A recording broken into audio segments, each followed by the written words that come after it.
Hey y'all, it's Nancy the Handy Scandy. Welcome back for another crafty venture. And today, to celebrate halfway to Halloween, I bring you my final set of ATCs for hashtag ATCs in April 2025. And I hope you enjoy, so let's go ahead and jump on into it. Hey y'all, so I am here for a hashtag ATCs in April project share, and this is also going to go towards halfway to Halloween or Halloween all year, whatever hashtag you want to use. I'll probably be using all of them.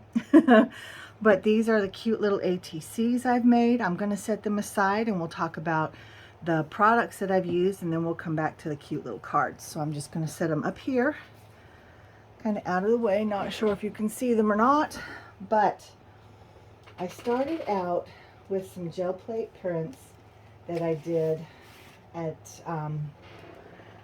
I guess it was mid-March, but I made some collaged, basically motherboards out of them, right? So these are two from the 5x7. This one was a 5x7 and I cut it up to go along the side. These, no, this and this was the 5, anyway. So I've collaged them onto mixed media card, and I just used my, it was gloss. I do not recommend gloss, but I have it and I'm going to use it up. I'm not just going to toss it. It's actually almost gone. So it has a glossy finish to it. Doesn't bother me. Some places underneath there are still bubbles. So in those bubbly places, they're not yet glued down, but when I cut it and I get to that part, I'll address that when I get to it. But this is just one of basically the motherboards that I made. This is part of a second one, and I've obviously cut off this side. This was a third one. It was not part of this one, but I love these prints, y'all. I had so much fun with these, and I had to include the grungy edges because that's the best to me. So I can't lose that. This one was probably one of my all-time favorites from this particular go around, and then this one as well. Book pages, I've got book pages. This is mulberry paper. Some of it is drawing or coloring paper. Some of it is watercolor card. Some of it is tissue. I mean, I use just a variety of different papers to make these pulls. So you can definitely tell, or at least I can, that this is some print from the book print. You can see I've got a stamp in there as well. Some good stuff. And these are a couple of the ATCs that are already cut out that I have not used. This is some excess. Look at that yumminess. Oh, can't wait. But these two didn't get used, but they will. They will get used. So I'm going to set those aside. So with that, I wasn't sure what kind of direction I wanted to go in. So I pulled out stacks of Halloween things. I knew I wanted to use skulls, so I pulled out a bunch of skulls. And then as I was going through my dies, I found these little dies, which are not, it's not like they're buried, but I haven't used them in a while. So I said, okay, I want these sweet little Halloween dolls to be my focus. So I die cut a million pieces of pattern paper. So I have the kitty cat heads, I have the pumpkin heads, and I have the different bodies. And so this part cuts out as the body. This part cuts out as the body, but really it's clothes. Like it can be pants or leggings or shirt sleeves. And then you use these little bits, and they are teeny tiny little bits, and those are the hands and feet. See them? Those are the hands and feet. And again, you can see that on here. You see your little hands and feet there. And how like the body part looks like just a ruffle under the pants, and they look like little leggings or shirt sleeves. And then the neckline, the collar, is this little bit. I wondered and wondered what it is, but it's actually the patch for the side of the overalls. Now on this one they didn't use the patch, and I didn't use the patch on any of mine, but I have a million bits and pieces cut out, so I can make pretty much whatever kind of Halloween dolls I want. Some of them are kind of fall themed, some of them are not, but that's the feature. And then this is the background that I stamped on there, and then I heat embossed in actually I used smoldering what's it called? Smoldering timber or something like that. It's that glaze, the embossing glaze. So I just did 2 cards at a time, and it's in the background, and you got to remember your backgrounds are in the background. So as much as I love making backgrounds, and I put a lot of work into the backgrounds, if you don't want all that to be covered up, then your background becomes your feature, right? So you can just do the background and put a stamp on it, or put a sentiment on it, or not even put a sentiment on it. Maybe put a tiny, tiny little embellishment or something. You don't even have to put anything, right? I've seen many, many people make beautiful backgrounds, and that's the card, and that's beautiful.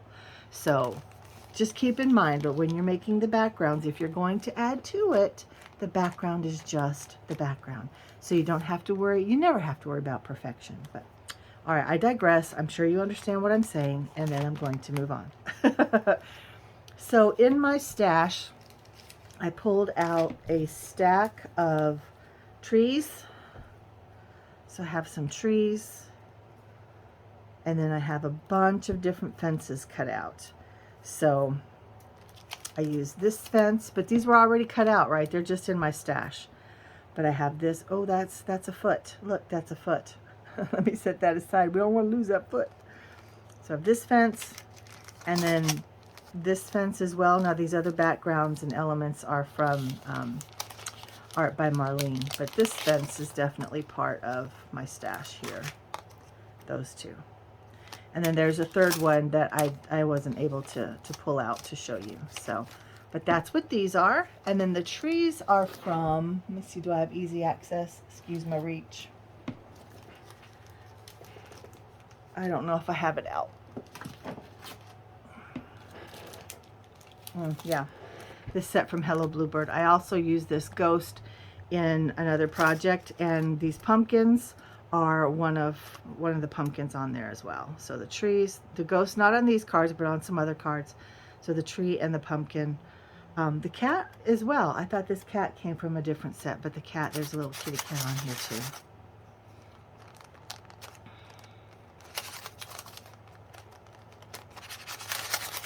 There he is. So, all right, so there's those. Let me set that back up there. Okay, and then, so let me move these aside,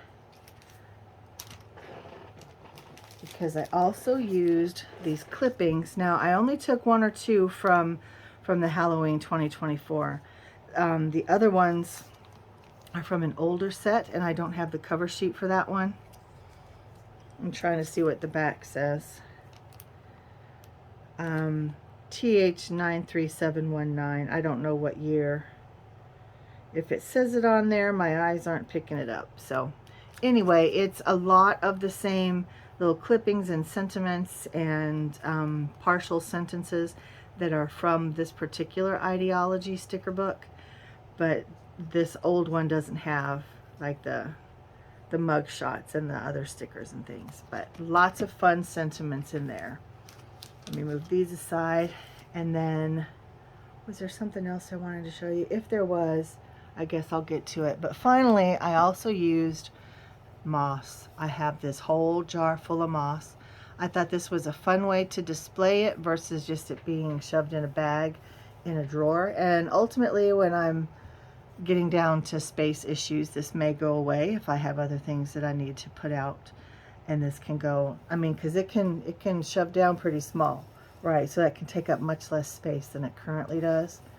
But as far as making, I like to have it out because it reminds me that I have it, and it adds so much character and texture and interest to your projects. So here we're going to start with this little mist. This was the first one that I made. You can see in the background, you can see all the gel plate goodness back there. You can see where the collages kind of met up, and then you can also see bits and pieces of the spiderweb stamp. And then I went around the edges, and I got the edges wet in the Versamark, and then I did extra heat embossing along the edges with that scorched timber embossing glaze, and then I started layering. And this was where I decided that I wanted to use the moss, and you can see I don't have a whole lot on this one. Now I do have this branch here. I think this branch actually is from Is it from a Spellbinders? I think it might be from a Spellbinders die set, but I don't have it out, and didn't think to pull it out. But I have her body, or her little outfit, is in orange. Her leggings are in orange. Her shirt sleeves in orange. And then I have this cute little pattern paper. I think this is from Stampin' Up. Either Stampin' Up or Close to My Heart, from a million years ago. Then a cute, just little black collar. And then, I don't know how well you can see, but I've got her little hands. And then her little feet. And then this little fence. And then I have a little button on her eye, and I did some little circles for her cheeks, and I used a little white pen highlight. And then the sentiment on the side says, "The young girl became possessed." And when I saw that, that just set me off. That just kind of set up all the rest, if that makes sense. So there she is. She's adorable. I don't have anything on the back yet. I likely will either add another layer just to support it and then put my information on there, or if I end up keeping these, I'm not going to put my information, but they're super, super cute. And then the next one I made was this little guy.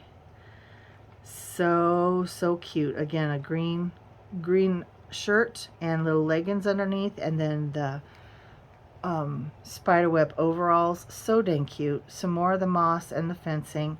And again, you can see that beautiful gel plate print in the background, and some of that stamping and heat embossing with the spider web, and another tree, and all the different elements that make up this little guy. And then the sentiment says, "We thought she was lost in the dead of the night." So much fun. So much fun. And I do tend to go off the edges. That doesn't bother me. I know for some, they like to be able to tuck these away inside the little baseball card envelopes, or sleeves, if you will. And I do too, but sometimes I just need to go beyond. I just need to go beyond. So if I end up sharing these with someone and you feel like snipping or folding, or whatever you need to do to make it fit into an envelope, if I give it to you, it's yours. You do with it what you feel you need to do. But you can see right here, see how his little face is coming up? It's because I used tweezers to hold it down while it glued, and then when I picked it up, the tweezers had glued to the face and ripped it a little bit. But there's those two. And then I went on to this little cutie, and her arm is pinned down behind the words. But her bodysuit and her leggings were little stripes. I don't know if you can see that. And then I used this green. It was really a bright Kelly green. Actually, that bodysuit and this dress are the same green. I just grunged them up with, I think it was gathered twigs that I used. But you can see, again, the gel plate print in the background and hints of the spiderweb heat embossing. And here's a little spiderweb die cut. And then some more of the moss, and another little fence, and the kitty cat. And this bat is from Whimsy, but again, it was just in my stash. And then here again, it says, "Eyes fixed unwaveringly upon them, things are not what they seem." So dang much fun. All right, and then this is the last one of this particular set. And again, you can see the gel plate print in the background and the hint of the heat embossing, and then the grungy edges. But I like that it's a glaze because it adds to that grunginess, but it does not take away from the front. So I like that. Then again, some more moss. I have another spiderweb die cut, and then another branch die cut. Can't remember where that one comes from. But again, I used my gathered twigs to grunge everything up. This polka dot wins my heart every time. I mean, they're all adorable. I mean, each one of the pattern papers are just perfect. But I love a polka dot. I really do. And this one is, it's been in my stash for so long, and I've refused to throw it away because it wasn't a big piece at all, but it was enough. It was enough. And then I added this kind of bright green collar, kind of pulls out this green, but it's even brighter than that. And then I just I added this little Jacko down here, and then the sentiment says, "All was dark again here inside my heart." Aren't they so much fun? Oh my gosh, y'all. I have had more fun making ATCs in April. I just can't. I hope y'all are playing along. Go ahead and give this video a thumbs up if you enjoyed it, if you like the theme, if you like anything about it, give it a thumbs up. If you are not already subscribed, I invite you to do so. I would love to have you as part of my crafty tribe. We do all kinds of things here, from card making to gel plate printing to collaging. I'm doing much more in my art journal these days. I need to bring it on here so you can see what I'm doing, but all kinds of things. And if you have any special requests, you let me know and I will do my very best to bring it to you. But until next time, y'all, I'm going to tap out. This has been Nancy, the Handy Scandy. Mwah. Thank you for joining me on this creative journey. Until next time, I'm out.